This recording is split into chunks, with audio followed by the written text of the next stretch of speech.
What's going on, bro? Welcome back to my channel. Listen, man. So this political conservative man, this guy named Charlie Kirk. So he got shot today, man, and sadly he passed away. I didn't really know too much about this guy, to be honest with you. Like I'm not too big into politics. I like to debate with people. You know what I'm saying? We disagree. But it don't be me being mad at you or you being mad at me. You know what I'm saying? We just disagree. So I'm seeing a lot of people kind of like saying this guy was a bad person or whatever. He spoke a lot of bad stuff about black people and stuff like that. And like I say, I don't really know too much really about this guy. Let's play this news clip, man. Let's get into more who was really Charlie Kirk. Let's get into it.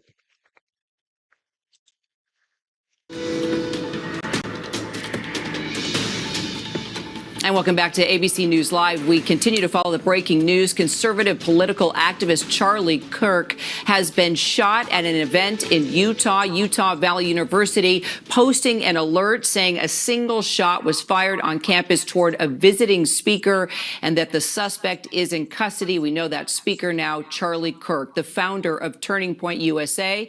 And apparently this was posted on X just earlier today before Charlie Kirk was scheduled to speak at an event at the school.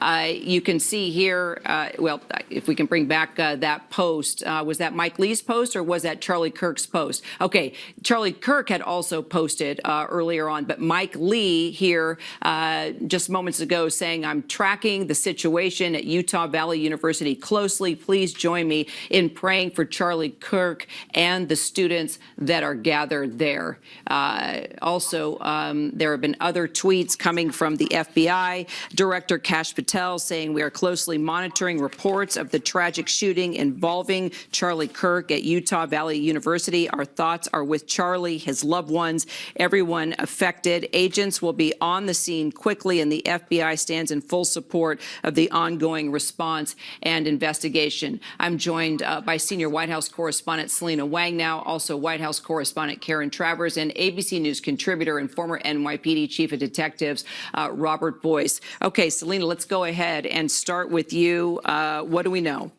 Well, we're just getting actually reaction from President Trump. He is posting the following on his social media platform, Truth Social. Quote, we must all pray for Charlie Kirk, who has been shot. He goes on to say, a great guy from top to bottom. God bless him. This is also coming as we're getting other reaction from administration officials, including Vice President J.D. Vance, who says, say a prayer for Charlie Kirk, a genuinely good guy and a young father. And Kira, it's hard to overstate just how massive of a force that Charlie Kirk is within the MAGA community. He has this massive following online, millions of followers, one of the most powerful and influential MAGA podcasts. So I'm thinking, okay, this is where he was at in Utah University or whatever. It's a big crowd, like a mega crowd. Okay. Podcasters. He has sway over parts of the president's base, especially with young supporters of the president. He has used his influence oftentimes to back the president in various policy decisions, but he's also been critical of the president as well when it comes, for instance, to the president's handling and his administration's handling of the controversy around Jeffrey Epstein. On his show, he has at times urged the administration to fix the mess by disclosing more information. This is a huge figure within the MAGA circle, within the president's orbit as well. We're continuing to watch that reaction. And in fact, also in Trump's war room on social media, they're also posting, quote, pray for Charlie Kirk. Also, Attorney General Pam Bondi now tweeting FBI and ATF agents on the scene. Pray for Charlie. Karen Travers, let's bring you in and talk about just the importance of Charlie Kirk to the Trump campaign. Selena touched on it a little bit, but maybe we can go a little deeper into his sway and influence. Very significant influence in getting President Trump elected last year to the White House. Selena mentioned what a major influential player he is in conservative politics, but he was also a very key player directly in that effort to get people out to the polls to vote for Donald Trump. Turning Point, Kirk's organization, had a significant get out the vote operation in those critical battleground states. They were pouring a lot of money into the states to try to get low propensity voters, the people who have a less likelihood of actually turning out on election day, they were targeting them. They were targeting college-age male voters. And those are people that are often credited with getting Donald Trump reelected last year.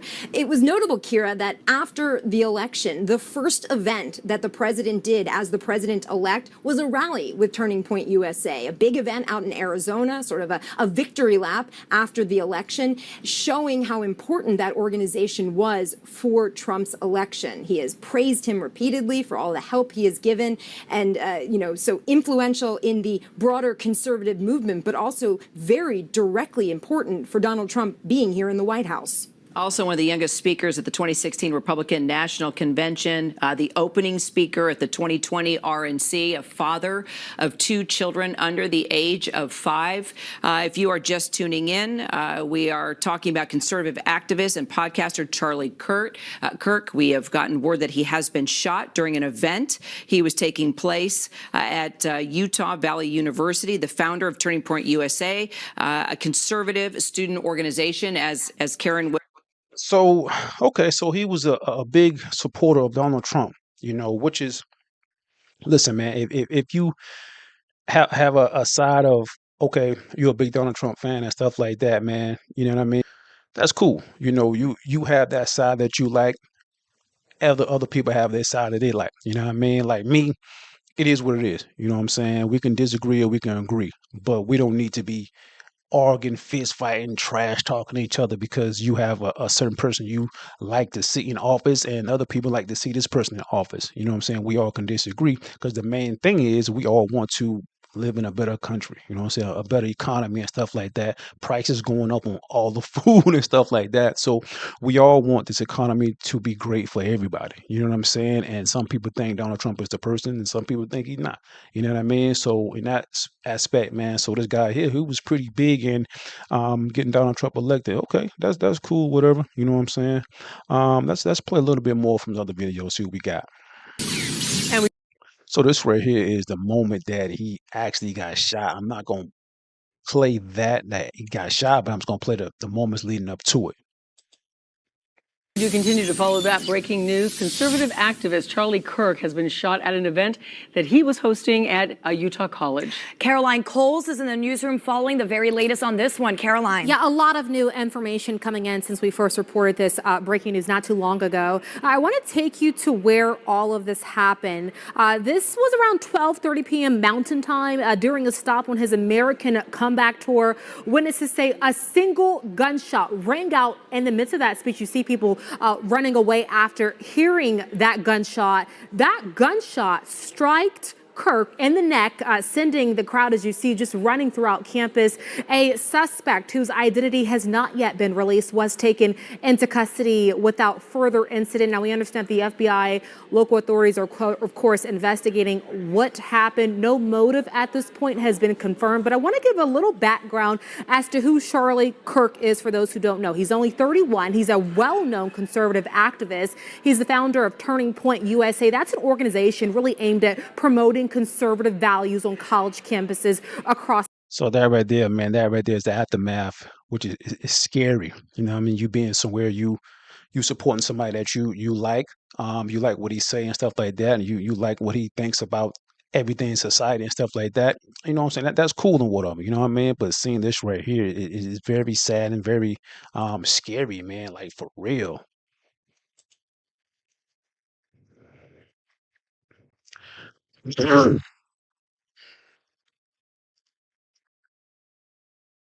Students, what kind of checks were there before people got on campus?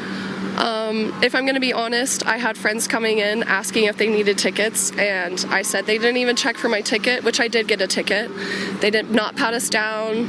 I feel like I maybe saw 3 or 4 police officers in this whole environment of hundreds of people, I would guess, which I thought was a little odd, but at the same time I thought, well, it's Utah, which is probably an ignorant thought to think, but there was not much security precautions taken. There was none. And you're saying you were 15 feet away from the stage. You were up close and personal with Charlie when he was speaking. Did it sound, and I'm no worries if you don't know this answer, I don't suspect you might, but did it sound like the shot came from behind? Yes. It sounded exactly from behind us, and that's why I was so worried, and I looked, but I couldn't find anything. But you could also see, obviously, from the way that the blood just it definitely was from behind. So, So right there is Charlie Kirk right there. He got a couple of security guards. There's one right here, one right there. Like somebody's talking. Like one right there. So I mean, he got one right there also. So he got like maybe 4 or 5 security guards around him. So I mean, like I say, a lot of people there seem to support him, the mega group or whatever. So he got, I mean, good protection. But so I don't know what she said. It wasn't too many people around there, like police officers, stuff like that, because he got his own security. Seemed like. in front of him, I would say, but You guys all get down. Describe. So right there is the moment that he actually got shot, and I seen that video, man. It's very terrifying. Very scary, man. You know what I mean? I don't know this guy like that, so I am praying for his family and stuff. The moment you guys tried to escape. I just saw everybody running, and I ran in, like, the second people started getting up, I'm like, I don't want to be left here alone. I didn't want to get up. I wanted to stay there but I also knew I needed cover in case.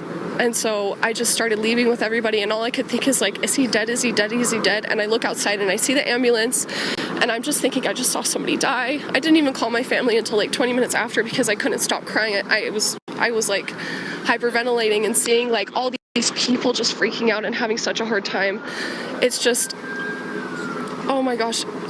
But it was beautiful the way that we all came together, like people praying over one another, people loving one another, people asking if we're okay, sharing numbers with total strangers just to check up on us after this, not just now, but later. I thought that was beautiful how we as a party came together and loved one another in this horrible time. Obviously, I'm inconsolable and so many others are, and we still united in prayer. And we know just how devout and devoted Charlie Kirk is to Christianity. Yes, sir. And to have those prayers, we're hearing it from all across the nation right now. We want to check up on you and make sure that you're okay. MJ, if we could go ahead and get her contact. But guys, Alyssa, Matt, you kind of heard just the turmoil, how chaotic this situation was. Brian, excuse me. Wow, guys. So, situation is wild, man. But he did pass away. I really don't know who Charlie Kirk is like that. You know what I mean? So I'm gonna play a couple of videos, man, and really see who he is. You know what I'm saying? Ask the age-old question, DEI. Okay, so, great. Yeah, give me your perspective on DEI, and because based on what I heard earlier, I feel like you don't think I belong here. Oh, because really? Of Why? how I am a black man, and because of DEI, I'm not qualified enough Are you? to be here. Yes, I am. Okay, great, then you belong. But why do I have to prove that to you? You don't. You brought it up, I didn't. Okay, but can you explain to me your position on DEI? Yes, people should not be in positions just because of the color of their skin. Hard stop. Okay, but do you feel like I'm here because I'm not feeling anything towards you, actually. Okay, I'm not prejudicing you, I'm not stereotyping you. I'm saying that it's a material. I'm not saying you are. I'm not saying you are. No, you are. You said I don't feel comfortable being here. You started with. I didn't say I wasn't comfortable being here. I said I feel like you made it to where I got here through DEI. So let's examine that. What have I said that makes you feel that way? When you mentioned how DEI is only just putting people of color and marginalized groups in spaces, even if they're not so correct. Qualified. That's exactly what DEI does. But that's not all that it does. You're categorizing it as something it isn't. No, that's exactly that is the charter missions. That's not all. Okay, so diversity, equity. So equity is outcome based. Okay, so we got a debate going on there. Okay. What else we got? Let's see what we got. You, I hate you. Yeah. Would you like to have a substantive conversation or? A substitute? Yeah. A substitute? No, man. I just think you're a asshole. Would you like to have a conversation? Sure, absolutely. Okay. Yeah. Okay. I don't like you. I think you spread hate. I think you spread bigotry. I think you piss a lot of people off because you're just an awful person. I don't think you really want to debate because you're just here to piss people off and energize your crowd of racists. What have I ever said that's racist? Oh, what? Can you name one thing? I'm Hispanic. Can I support Charlie? Can you name Does that mean anything? Can you name a second thing I've ever said that's racist? Sure. I think you're just trying to play a game, and I think this is obviously going to be used. What have I ever favor, said that's I just hateful? want to hate you. You're awful. Get off my campus. When have I ever said anything that's hateful? Have a nice day. He can't say anything I've ever said that's racist because I've never said anything that's racist. That I go around universities and have challenging conversations, and because that's what is so important to our country, is to find our disagreements respectfully, because when people stop talking, that's when violence happens. Like, you want to go thought crime? Like, I'm sorry, if I see a black pilot, I'm going to be like, boy, I hope he's qualified. Well, that's the you wouldn't have done that. You wouldn't have. You wouldn't have done that before. That's not an immediate. No, you wouldn't have done that before. That's not who I am. That's not what I believe. It is the reality the left has created. Because of DEI, it begs the question: when you see a black pilot, you wonder. You say, "I hope they are qualified." I wouldn't think that if the CEO of United or these airlines would reject DEI and say excellence is the ultimate standard. Is if I'm dealing with somebody in customer service who's a moronic black woman, I wonder, is she there because of her excellence, or is she there because of affirmative action? It almost creates thought patterns that are not. Like I said, it's my first time really knowing this guy here, man. Just listen to some of the stuff he's saying. There's a lot of people think just like him, to be honest with you. Not necessarily wholesome. It creates resentment, doesn't it, Heather? No one really cares when it's HR managers. No one cared when it was, just kind of paper shufflers or even engineers.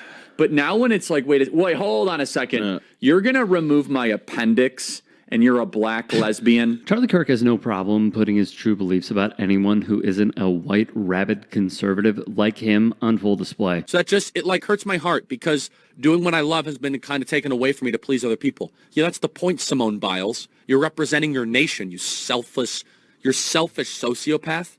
You kidding me? We are raising a generation of weak people. I know he said Simone Biles. Simone Biles is a U.S. Olympian, one of the greatest U.S. Olympians ever. Like, this is crazy. Like Simone Biles. Again, if you want to be, if she got all these mental health problems, don't show up. She's an incredible athlete. Of course she's an incredible athlete. I'm not saying, I just said she's probably the greatest gymnast of all time. She's also very selfish, she's immature, and she is a shame to the country. She's totally a sociopath. Of course she's a sociopath. Andrew says she's not a sociopath. What kind of person skips the gold medal match? Who does that? It's a shame to the nation. LeBron James is a self-interested, narcissistic, and we know he's not very smart. He does these press conferences where he thinks he's making sense spiritually and freedom of speech. But he's a product of his time. What would you expect from LeBron James? It's cool to insult America. It's cool to sell yourself out to China. Not very bright, not wise, not somebody of good character, but is a blowhard. He'll never have to apologize. He'll never have to admit failure. And of course, everyone knows that LeBron James chronically cheats on his wife. Obviously, he's an NBA player. Wow. Savannah James should be asked about that. Hey, how do you feel about your husband cheating on you all the time? But that's just how the NBA works. The whole thing is an open marriage. He's immoral in almost everything he does. He shouldn't be lifted up, but I don't think most Americans do. He would obviously stand for the China national anthem, and he can't even show a modicum of respect for the country that has given him everything. Including generational black athletes like Simone Biles and the right wing's favorite target, LeBron James, spreading baseless lies and playing into the bigot stereotypes that his base responds to. Thomas Sowell and Justice Clarence Thomas are far better black role models to celebrate than Martin Luther King. Period. End of story. While also having the gall to tell the black community which role models they should look up to while smearing the legacy of Dr. Martin Luther King Jr. Holy day, Martin Luther King Jr. Day.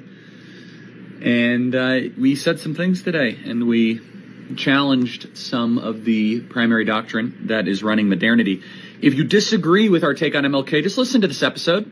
Give it a fair hearing. Just say, hey, maybe I don't agree with Charlie. Maybe I think he's the best person to live in the 20th century and that he's worthy of worship, which is effectively what this society demands. Then fine, just listen to the episode.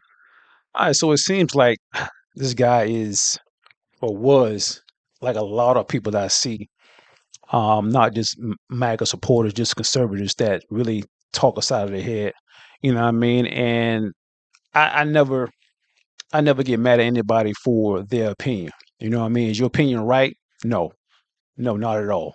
You know what I'm saying? But that's your right to have an opinion, and it's my right to have my own opinion. You know what I'm saying? So I'm not gonna like try to degrade you or get too upset or anything like that, or even try to harm you just because we have different opinions. You know what I'm saying? But sometimes when you say crazy stuff out your mouth, then the backlash is warranted, whatever happens. You know what I'm saying? Because you said it.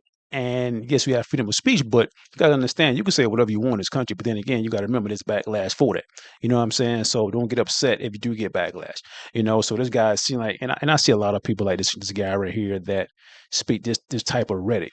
You know what I mean? Like I said, I didn't know too much about this guy until after his death. So many people coming out and saying stuff. I just pull up a couple clips, you know, and just hearing him from this clip right here is, which is, it's crazy, man. But let's see what else we got on Twitter.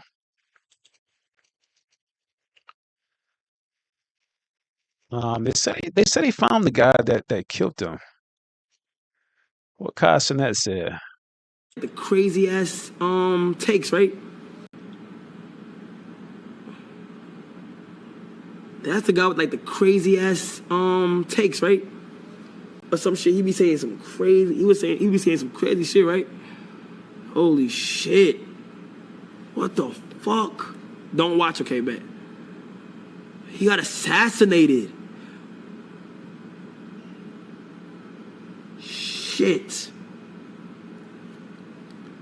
All right, chat. Wow, what else? I think I saw a video that they got the guy. So that's him right there. After he got shot, I don't want to play that. I don't want to get copyright over it. So they're saying this right here is the guy that they caught. Was that you? We don't know if it's him or not.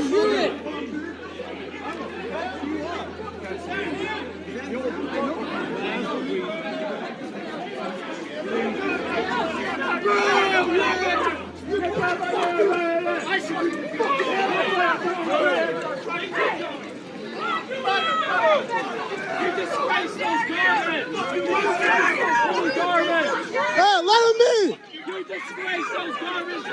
Well, the guy pants up at least. Hey, leave it. Shoot me! This is crazy. The guy saying shoot me. He not saying he didn't do it. He saying shoot me, which is crazy. Wow, this is wow, man. So like I said, this situation is wild, sad. You know, and it seemed like he was a big name and a big conservative and stuff like that, big political guy, Twitter and stuff like that, on his blogs and channel, whatever. He seemed like he was a pretty big guy. I didn't know too much about him, but you know, it's mostly a lot of people just like him who kind of speak that type of rhetoric. You know what I mean? But I'm not here to bash the guy at all. You know what I'm saying? I'm not applaud him. I'm not to bash him. Nothing like that. I'm just, you know, it is sad to see that somebody lost their life because you disagree with them. You know what I mean? That's my big thing. Like, you can disagree with somebody, man, but don't try to harm them. Like, why would you do that? This guy had a wife and a kids. You know what I'm saying? A wife and a kid at home is wondering, like, wow, why they did that. You know what I mean? Just because his rhetoric. You know, maybe some of that stuff was warranted. Maybe he could have tone some of that stuff down that he been saying, but he continued went on. And like I said, there's a lot of people that speak the same rhetoric he speaks and get bigger and bigger and bigger. You know what I'm saying? Make a lot of money just for speaking rhetoric. You know what I'm saying? In today's society, man, if you get a lot of backlash, you're going to get more popular, more views, more money, more endorsement, stuff like that. People that speak your language, you know what I'm saying? You're going against everybody else, you know? So that's all I got for now, man. Listen, y'all tell me what y'all think about this whole situation, yo. Let me know what y'all think in the comments.